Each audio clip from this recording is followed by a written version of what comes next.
So the big day has arrived. I've got the body stripped down, just about bare, and it's time to lift the body off, but I thought I'd go over what we found before we do that. So as you can see, we've got all the sheet metal pulled off. The master cylinders are out. The battery box has seen better days. We've been stripping all the various bits and pieces off of here, the blanking plates, and all the electricals out of here, all that. No surprise, this car was originally red from the factory, and it's confirmed on my build sheet, and also you can see it here under the plates that I don't think these had ever been off. But if you look, when they painted this car green, all the inner fenders all the way down, all around the transmission tunnel, looks like the motor was out when they painted this. And they also painted, though it's hard to see, but look on the wheel wells, they painted this whole trunk, and there's even some green paint here on the back of the floor. These were covered in vinyl, so I don't think they ever painted those. But if you look at the inside of the scuttle here, that's green paint on top of the red, both sides. So they really went to town. And when I took this apart, there's actually missing hardware and all the hard places to get to. So whenever somebody looks like it had it apart, put it back together again, necessarily to the highest quality. But even here you can see this is all green, which means they had all these cappings were off and all the rest. And we found some rust. The floors are pretty bad. What I'm thinking is I'm going to have just outer rocker, inner rocker, floor, we'll leave the transmission tunnel, this floor, this piece here is actually part of this floor section. Well, most of it's good, and that's just a flat section, so I think I can fix that myself. And the bottom edge is here, but this is all flat, so I think that would be pretty easy to fix. Of course, this will go with the inner and outer rockers, as will these pieces here, and that's the pieces that are messed up for taking these last panels off. So all that'll get replaced. There's some bends here. You could find some just odd damage here in the back. Something actually punched through here. I don't know what's up with that. And a lot of these bolts were broken off already. And I'm going to have to, because this is a closed section, I'll have to probably cut this open here. I'll put weld new nuts in. This was actually punched in pretty hard. Had about a 1/4 inch or more Bondo when I started. I was just playing around a bit just to try to push it out a bit. Same thing here. There's a broken off bolt. We'll probably just cut a hole through this flax section, and I should be able to get in and do something about putting some new capture nuts in. I'll have to replace several of them in here. There were quite a few where the nuts spun. When I have the body off and turn it upside down and all the rest, that'll be easy to fix. As you can see, I put some bracing in here to stop the body from folding in on itself. And those two bolts are tying into the pivot points for the convertible roof. It's nice and strong. And I just put some sheet metal screws up in the front, and I think that'll be enough.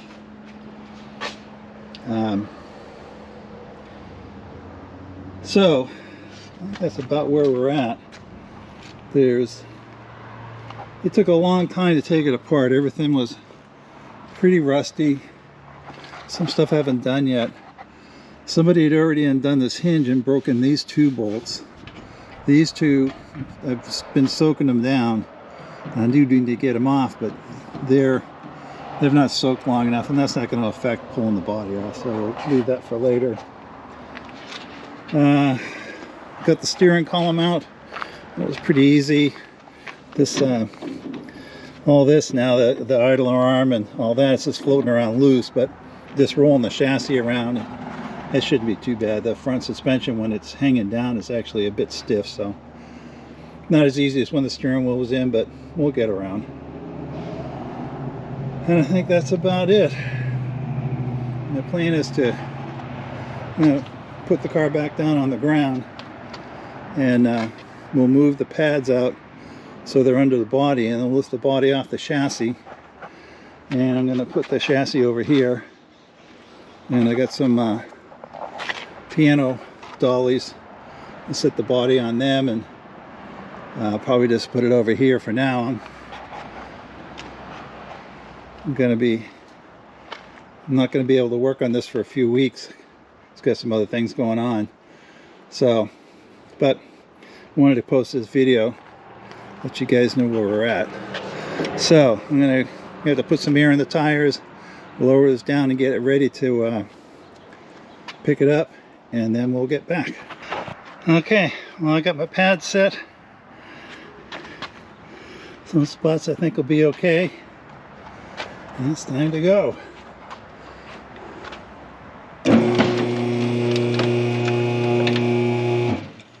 Well, something's hanging on. I'll have to go take a look. I don't think I found the problem. There's a screw here, flathead screw, that won't come out. And it's not replacing the floors anyway. I just cut around it with a cutoff tool. It's one on both sides. It's like somebody really tried to get that one out at some point in time and mucked it up pretty well. But I think that'll let it off, so let's go find out. Now, let's try again. All the pieces lifted right out. Something's still picking the back end up. I wonder what that could be. So the rear lift pads were just touching the edge of the spring shackles right in here. I was lifting the frame. So it should go now. Third time lucky.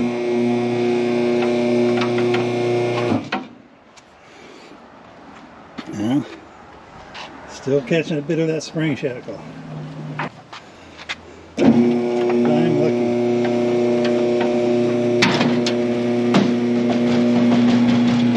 A little bit on the emergency brake. Until we roll the frame back a little bit, I'll take care of that.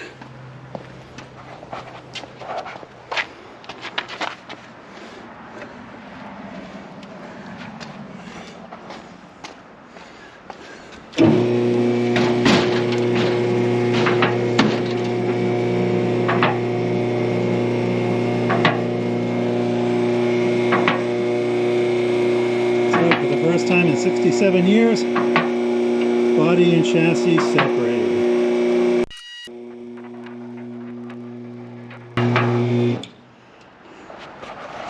So I picked up both ends of the body during all this. It's surprisingly light.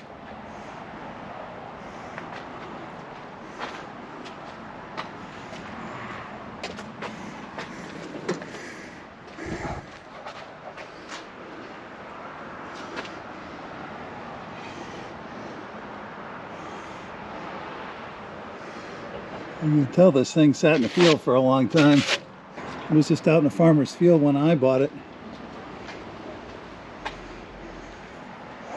You can see how rusty the floor is. Those are those two bolts.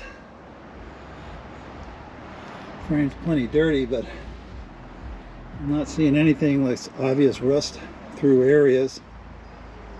So that's good. Now,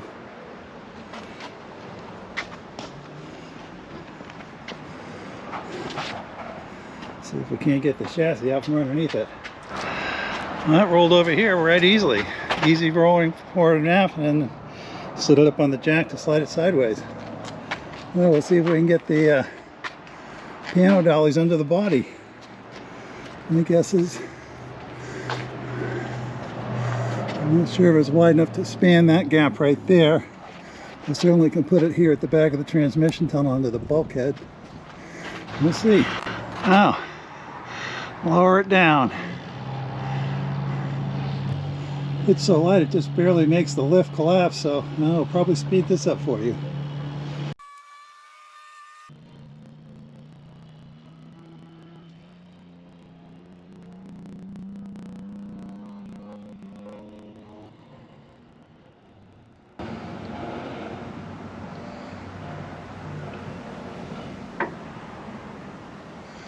Well, the lift is all the way down, and as you can see, it's not quite on the dollies yet.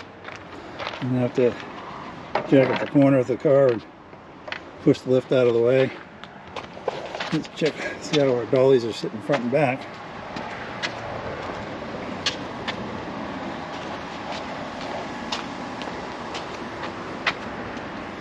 Oh, not too bad. This one could use a little pushing to the side. Alright. Get my trusty Harbor Freight aluminum racing jack. I'll tell you, if this is the only jack you own, it would be troublesome in that it doesn't really lift far enough to get up on jack stands very well. But for stuff like this, it is fantastic. It's small, it's light, it's easy to move around. It's got plenty of capacity to lift, particularly on this. I don't think this car weighs 300 pounds at this point. Look at this. One-handed. That's amazing. So from the rear of the car to the pivot, 53 inches, and from the pivot to the front of the car, 88 inches. So that's how much that weight shift is. It's really amazing. I mean, you just think it'd be in here somewhere, like the end of the drive shaft tunnel. But I suppose with the doors off, and I guess we have the trunk lid off and all that too, but there's a lot more sheet metal in the back than there is in the front.